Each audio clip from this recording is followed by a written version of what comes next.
முதல்ல எல்லாத்துக்கும் மன்னிப்பு.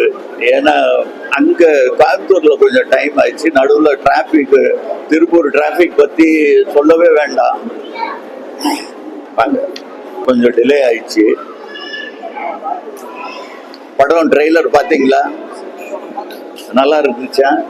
சரி, படமும் நீங்கள் கவலைப்பட வேண்டாம், கொடுத்த காசுக்கு கரெக்டாக இருக்கும். ஓகே, கண்டிப்பாக இது ஏமாற்றாது. அதுவும் சுப்பிரமணிய அண்ணன் அவங்க மகன் எல்லாம் சேர்ந்து இந்த கோயம்புத்தூர் ஏரியா ரிலீஸ் பண்ணுறது அவங்க சொந்த படம் மாதிரி தான் நான் நினைச்சிட்டு இருக்கேன். இல்லை, அப்பா வந்து டிஸ்ட்ரிபியூஷன் இங்கே கோயம்புத்தூர் ஜோனில் கிட்டத்தட்ட ஒரு 500 படம் வரைக்கும் பண்ணியிருக்காங்க. பட் இந்த படம் பண்ணுறது அப்பாவும் ட்ரெய்லர் பார்த்து ஸ்பெசிஃபிக்காக சொன்னாங்க, ரொம்ப நல்லா வந்திருக்கு படம். ஸோ இந்த ஜூலை 4th ரிலீஸ் ஆகுது. ஸோ இந்த படத்தோட டைட்டில் கேட்டுட்டு நான் டேரக்டர் சார்ட்டு கேட்டேன் என்ன மீனிங் அப்படின்னு. ஸோ அக்கினம், நம்ம தமிழ் லெட்டர் அக்கோட ஃபுல் ஃபார்ம் தான் படத்தோட பேர், அக்கினம். ஸோ நம்ம ஜூலை 4th வர வெள்ளிக்கிழமை ரிலீஸ் ஆகுது. படம் ரொம்ப நல்லா வந்திருக்கு. ஒரு சாங்கும் இன்னைக்கு ப்ளே பண்ணி காமிச்சாங்க எக்ஸ்க்ளூசிவா. ஸோ இன்னைக்கு தியேட்டர்களில் கண்டென்ட் வந்து மக்கள் எதிர்பார்க்குற மாதிரி ரொம்ப கிறிஸ்பாக பண்ணியிருக்காங்க. 2 மணி நேரம் 10 நிமிஷம் தான் படம். அண்டு நம்ம மல்டிப்ளெக்ஸாக இருக்கிறனால எல்லா திரைப்படமும் போடுறோம். இதில் மக்கள் வந்து ரொம்ப சூஸியாக இருக்காங்க. இன்னைக்கு கண்டென்ட் நல்லா இருந்தால் அவங்களே படத்தை எடுத்துகிட்டு போயிடுறாங்க. ஸோ உங்களுக்கு தெரிஞ்ச மாதிரி குடும்பஸ்தன், ஒரு டூரிஸ்ட் ஃபேமிலி, அந்த மாதிரி படங்கள் வந்து ஓப்பனிங்ல முதல் நாள் கொஞ்சம் ஒரு மாதிரி, இப்போ பார்த்தீங்கன்னா நம்ம கீர்த்தி பாண்டியன் நடிச்ச ப்ளூ ஸ்டார் படம் கூட முதல் நாள் ஓப்பனிங் ஒரு மாதிரி தான் இருந்துச்சு. ஆனால் படம் ரிப்போர்ட் ரொம்ப நல்லா இருந்தாங்காட்டி அடுத்தடுத்த நாள் எல்லா தியேட்டர்லையுமே ஷோஸ் இன்க்ரீஸ் பண்ணுற அளவுக்கு ரொம்ப நல்லா ரிப்போர்ட் இருந்தாங்காட்டி படம் நீங்களே மக்களே ஆதரவு தெரிவிச்சிங்க. அது மாதிரி இந்த படமும் ரொம்ப நல்லா வந்திருக்கு. கண்டிப்பாக நம்மளும் ஷோஸ் கொடுப்போம், வந்து பாருங்க. அப்பா, நான் பேச வேண்டியது தம்பி பேசிட்டேன். ஏன்னா நானே பேசிட்டு இருந்தா அது சரியா இருக்காது. ஏன்னா படம் எடுத்தவங்க எல்லாரும் என்ன சொல்லுவாங்க, ஆஹா ஓம்பாங்க. ட்ரெய்லர் பார்த்துட்டாரு. கண்டென்ட் மேல எனக்கு இந்த மியூசிக் டைரக்டர், இவங்க பேரு பரத், டைரக்டர் உதய், எல்லாருமே கேமராமேன், எடிட்டர், எல்லாருமே யங்ஸ்டர்ஸ். ஸோ இன்னைக்கு சமுதாயத்துக்கு என்ன தேவையோ அந்த கண்டென்ட் கொடுத்துருக்காங்க. நிச்சயமா உங்க ஆதரவு எங்களுக்கு வேணும். ஏன்னா இது போய் தம்பி சொன்ன மாதிரி ஆரம்பிக்கும் போதுதான் இதோடைய இதுவே பிரச்சனையே இருக்கு. தியேட்டர்ல முதல்ல வந்து பார்த்துட்டு ஒரு 100 பேர் 200 பேர் வந்து பார்த்தாங்கன்னா அவங்க முடிவு சொல்றதுதான் படம். ஸோ அந்த முதல்ல வர்ற 100 பேர் 200 பேர் உங்க கையில தான் இருக்கு. கண்டிப்பா நீங்க இதை எல்லாத்தையும் போய் சேர்த்துருங்க. இப்படி ஒரு அக்கினம், ஒரு எல்லாருமே ஆங்கில டைட்டில் தான் போட்டுட்டு இருப்பாங்க. பாதி பேருக்கு இங்க அக்கினம்னா என்னன்னு தெரியாது. தெரிய வைக்கிறதுக்கு தான் டைரக்டர் ஒரு முயற்சி பண்ணியிருக்காரு. தமிழை பத்தி தமிழ் என் மூச்சு அப்படியெல்லாம் சொல்லுவாங்க, ஆனா தமிழ் டைட்டில் இருக்காது. நாங்க தமிழ் டைட்டில வைக்கணும்னு சொல்லி வச்சிருக்கோம். இதை போய் சேர்க்க வேண்டிய காரியம் உங்க கையில தான் இருக்கு. டைரக்டர் ஒரு சிறு வார்த்தைகள் சொல்லுங்க. நன்றி, என்னோட வணக்கம். இது என்னோட முதல் படம். கேக்குதுங்களா? இது என்னோட முதல் படம். எனக்கு இல்லை, என்னோட கம்ப்ளீட் டீம் எல்லாருக்குமே இதுதான் முதல் படம். ஸோ எங்களால் முடிஞ்சதை ஒன்று பண்ணி ஒரு பெஸ்ட்டாக ஒரு படம் கொடுத்துருக்கோம். கண்டிப்பாக சப்போர்ட் பண்ணுங்க. அக்கினம் கண்டிப்பாக ரொம்ப என்கேஜிங்கான ஒரு படமாக இருக்கும். என்ன ஜானர்? இது ஒரு ஃபேமிலி த்ரில்லர் ட்ராமா. ஸோ ஒரு த்ரில்லருக்கான மூடில் இருக்கும். ஒரு ஃபேமிலி எமோஷன், ஒரு முக்கியமான ஒரு எமோஷனை வந்து இதில் நம்ம பேசியிருக்கோம். ஸோ கண்டிப்பாக அக்கினம் உங்களை ஏமாத்தாது.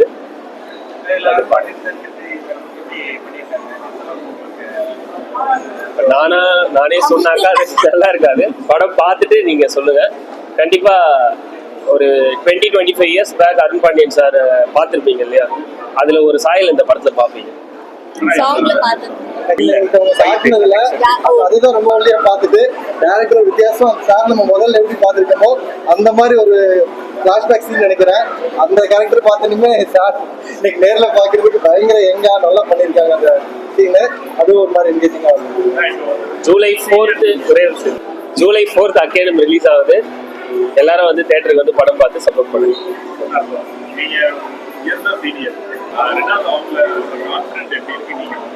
இல்ல, இப்போ எல்லாரும் ஒரு டைரக்டர் மட்டும்தான் சூஸ் பண்ணுவாங்க. யூனிட்டோட வந்தாரு. எனக்கு என் மேல நம்பிக்கை இருக்கு. ஏன்னா நாங்க ஊமை வெளிகள் பண்றது, ஊமை வெளிகள் பார்த்த எத்தனை பேர் இருக்காங்கன்னு எனக்கு தெரியல. ஊமை வெளிகள் இணைந்த கைகள் அதோ ஆமா, இணைந்த கைகள் பார்க்கும்போது ஒரு டீமா யங்ஸ்டரா ஒர்க் பண்ணோம். அந்த ஆர்வம் இவங்ககிட்ட பார்த்தேன், அந்த புதுமை இவங்ககிட்ட அது பார்த்தேன். ஸ்கிரீன் பிளே நான் பண்ணியிருக்கேன். இவங்க கூட டிராவல் பண்ணி இன்னைக்கு காலகட்டத்தில் ஒரு சமுதாயத்துக்கு என்ன தேவை, திருப்பூர்ல இருந்து ஒருத்தர் ஒரு யங் கேர்ளு, படித்த கேர்ளு சென்னைக்கு போனா என்ன மாதிரி எல்லாம் ஃபேஸ் பண்ணுவாங்க, எந்த மாதிரி ஒரு பிரச்சனை இருக்கு, அது கூட நான் இந்த படத்துல இவர் சொன்னனால அரசியலுக்கு ஒரு கும்பிடு. ஓகே, அது நான் பண்ணிட்டேன். இப்போ நான் அது அந்த பக்கமே பார்க்கறது இல்லை. யார் இருந்தாலும் மக்களுக்கு நல்லது பண்றது யாரா இருந்தாலும் அவங்கள ஆதரிப்போம். அதுல என்ன இருக்கு என்ன ஏது அதை பத்தி நான் ஆராய்ச்சி பண்றது இப்போ மைண்டே போடல. ஏன்னா அது ஒரு ஆழமான விஷயம், உங்க எல்லாத்துக்கும் தெரியும். ஸோ அரசியல் பத்தி பேசாம அக்கேனம் பத்தி பேசுவோம். அக்கேனம் இந்த படம் நிச்சயமா உங்களை கொடுத்த காசுக்கு 100க்கு 100 வசூல் இருக்கும். இல்ல, போதை பொருளுக்கு இதுலயும் நாங்க கொஞ்சம் டச் பண்ணிருக்கோம், அதெல்லாம் தப்புன்னு. ஸோ இது சினி இல்லை, யார் பண்ணாலும் தப்பு தான். ஸோ அது தனிப்பட்ட ஒரு நபரோ இல்லை தனிப்பட்ட இந்த இதை பத்தி நம்ம பேச வேண்டிய அவசியம் இல்லை. அதான் சொல்றேன், நீ இப்போ உங்களுக்கு இந்த வார்த்தை தெரியுமா? தெரியல. ஸோ தமிழ்ல இது மாதிரி நிறைய வார்த்தைகள் இருக்கு. ஸோ அந்த வார்த்தையை டைரக்டர் எடுத்துட்டு வரும்போது எனக்கு அது பிடிச்சிச்சு. இதுக்கு சாதாரணமா ஏதாவது ஒரு ஒரு பேர் சொல்லலாம். இப்போ பேர் சொன்னா என்ன ஏன் சொன்னேன்னு சொல்லுவாங்க, டாட்ஸ் சொல்லலாம், ஏதாவது ஒரு ஜீன்ஸு, ஓகே பேக்கீஸு, இது மாதிரி வச்சுக்கிட்டோம்னா ஈஸியா புரிஞ்சிடும். ஓகே டாக்ஸி அப்படின்னு வச்சுட்டா புரிஞ்சிடும். ஆனா இதுக்கு ஒரு வார்த்தை தமிழ்ல இருக்கு. 3 பேரோட ஒரு கதைய லிங்க் பண்ணி அக்கண்ணாக்கு இன்னொரு வார்த்தை இருக்குன்னே பாதி பேர், நிறைய பேரு தெரியாது. அவரு இதை ஆராய்ச்சி பண்ணி எடுத்துட்டு வரும்போது எனக்கும் புதுசா இருந்துச்சு. சரி, தமிழை பத்தி நம்ம பேசிட்டு இருக்கோம், எல்லாரும் தமிழ் என் மூச்சு என் உயிர் அப்படின்னு சொல்லிட்டு இருக்கிறவங்க காலகட்டத்துல நம்ம ஏதாவது ஒண்ணு சொல்லுவோம். இது பெரிய விஷயமே இல்லை. பட் அந்த வார்த்தை நல்ல ஒரு வார்த்தை, இது போய் சேர்க்கிறது உங்க கையில தான் இருக்கு. மியூசிக் பிடிச்சிட்டாரு. ஏன்னா மியூசிக் என்னன்னா இதுல டெக்னிக்கலா நாங்க எல்லாத்துக்கும் செலவு பண்ணிருக்கோம்.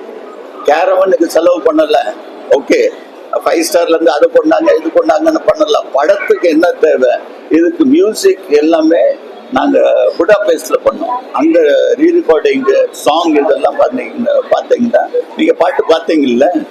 ஸோ மியூசிக் எல்லாமே மேக்சிமம் என்ன செலவு பண்ண முடியும் ஒரு பெரிய படத்துக்கு, அவங்க சோகால் பொருள் செலவுல பண்ற படத்துக்கு என்ன செலவு இருக்கோ அது நாங்க இதுல பண்ணிட்டோம். கேமராமேனும் அதே மாதிரி தான். நீங்க பார்த்தீங்கல்ல, படம் பார்த்தீங்களா இல்லையா? ஸோ எல்லா டெக்னிக்கல் வைஸ் எந்த குறைபாடும் இல்லை.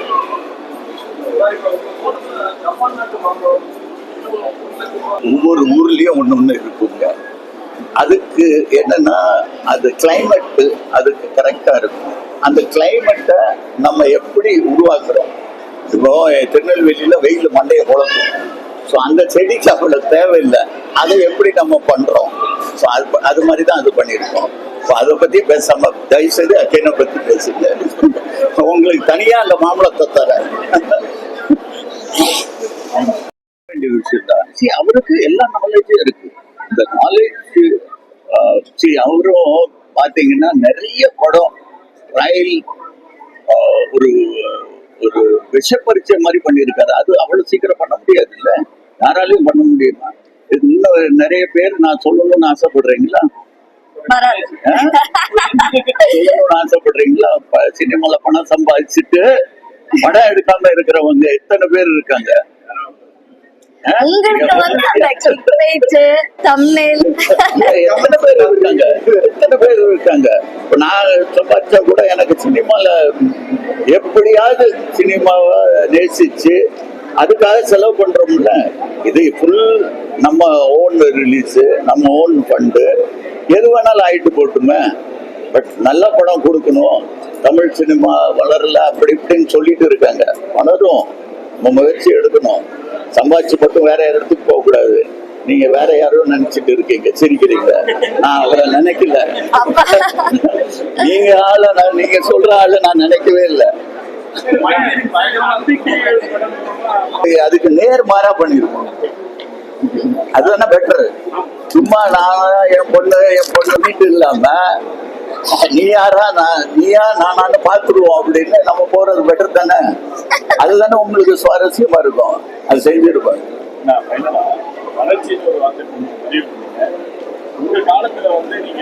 டெக்னாலஜியை நம்ம மறுக்கவே முடியாது. டெக்னாலஜி நம்ம எடுத்துதான் தீரணும். டெக்னாலஜியை நம்ம இக்னோர் பண்ணிட்டு நான் இப்போ ஒரு ரோப்ல தொங்கிட்டு இருந்தேன்னா போயிடும். ஸோ டெக்னாலஜி கிரீன் மேட் வந்திருக்கு, ப்ளூ மேட் வந்திருக்கு, சிஜி வந்திருக்கு, டிஐ வந்திருக்கு, நிறைய இருக்கு. ஸோ அதெல்லாம் அடாப்ட் பண்ணிட்டு வேற கண்டென்ட் வைஸ் வேற கொடுக்கணும். இந்த படத்திலே நீங்க பாத்தீங்கன்னா இருக்கு, கண்டென்ட் இருக்கு.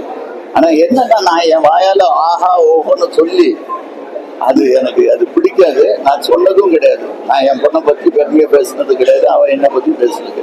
ஆனா குடும்பத்துல நல்லா இருக்கும்னு சந்தோஷமா பேசலாம். அண்ணன் அப்பா மாதிரி ஒரு நடிகரை பார்த்ததே கிடையாதுன்னு அவன் சொன்னதே கிடையாது. இது உங்களுக்கு தமிழ்லைன் ஆயிடுச்சு. யார் சொன்னா, யாரு ஸ்பேஸ் வச்சிருக்காங்க? யாருக்கும் எந்த ஸ்பேஸும் கிடையாது.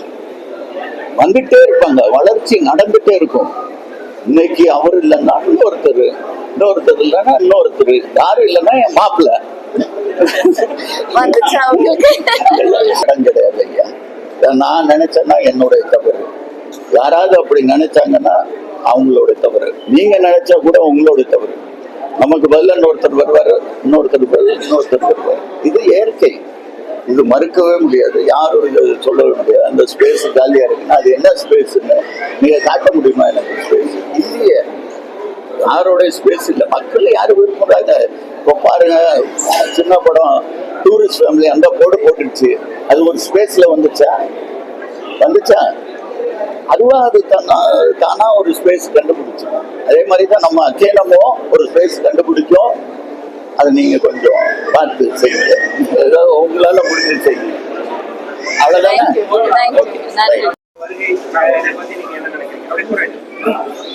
இல்ல, அப்பா சொன்னதுதான், மக்களுக்கு யாரு நல்லது பண்றதுக்கு வராங்களோ அவங்களுக்கு கண்டிப்பா சப்போர்ட் இருக்கும். அது யாரா இருந்தாலும் என்னோட சப்போர்ட் அவங்களுக்கு தான்.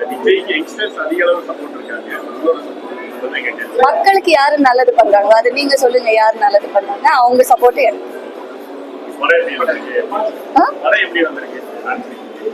படம் எப்படி வந்திருக்குன்றது நீங்க தான் பார்த்து சொல்லணும். ஜூலை 4th ரிலீஸ் ஆகுது. அதை நீங்க தான் பார்த்து சொல்லணும். பட் நாங்க ஆனஸ்டா 100% எங்களோட பெஸ்ட், எங்களோட கெப்பாசிட்டிக்கு நாங்க போட்டு இந்த படத்தை பண்ணியிருக்கோம். ஸோ இதுக்கப்புறம் உங்களுக்கு தான் அடுத்த படம். நெக்ஸ்ட் அடுத்த படத்தோட கதை ப்ரீ-ப்ரொடக்ஷன் போயிட்டு இருக்கு. அந்த டைரக்டரோட கூடிய சீக்கிரம் ஒரு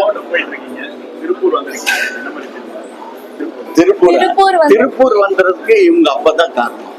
ஏன்னா அவரு எனக்கு நெருங்கிய நண்பர், எனக்கு அண்ணன் மாதிரி. அவர் கையில தான் இந்த படத்தை கையில ஒப்படைச்சிருக்கேன். இந்த கோயம்புத்தூர் திருப்பூர் ஏரியா எல்லாமே அவங்க தான் பார்ப்பாங்க. கண்டிப்பா அவரும் ட்ரெய்லர் பார்த்துரு தெரியும். அவருக்கு என் மேல கொஞ்சம் நம்பிக்கை இருக்கு. சும்மா படம் பண்ண மாட்டான், ஏதோ ஒரு விஷயத்தோட படம் பண்ணிட்டு இருக்கேன். அப்பா வந்து film financial association president, sir தான் செக்ரட்டரி. அதாவது சார் படம் போடுறதுக்கு முன்னாடி என்ன மாதிரி கண்டென்ட் பார்த்து தான் இன்னைக்கு காலையில் அப்பாவிட்ட பேசிட்டு இருந்தேன். ஸோ திரைப்படம் எல்லாரும் நல்ல திரைப்படம் தான் எடுக்கணும்னு நினைக்கிறாங்க. பட் அதை சார் வந்து எல்லா புதியவங்களா இருந்தாலும் டைரக்டர், மியூசிக் டைரக்டர் எல்லாத்துக்கும் தேடி யார் கரெக்டாக பண்ணுவாங்களோ அந்த மாதிரி ஒரு டீம் அசம்பிள் பண்ணி இந்த படம் பண்ணியிருக்காங்க. ஸோ நிச்சயமா சாருக்கு அந்த நம்பிக்கை இருக்க மாதிரி எங்களுக்கு அந்த படத்துல நம்பிக்கை இருக்கு. ஸோ வெள்ளிக்கிழமை நம்மளோட சாட்டிஸ்ஃபேக்ஷன் எதிர்பார்ப்பு எல்லாத்தையும் இந்த படம் திருப்தி கொடுத்து நினைக்கிறேன். இல்லை, எனக்கு என்னன்னா யங்ஸ்டர்ஸை நம்ம தான் என்கரேஜ் பண்ணணும்.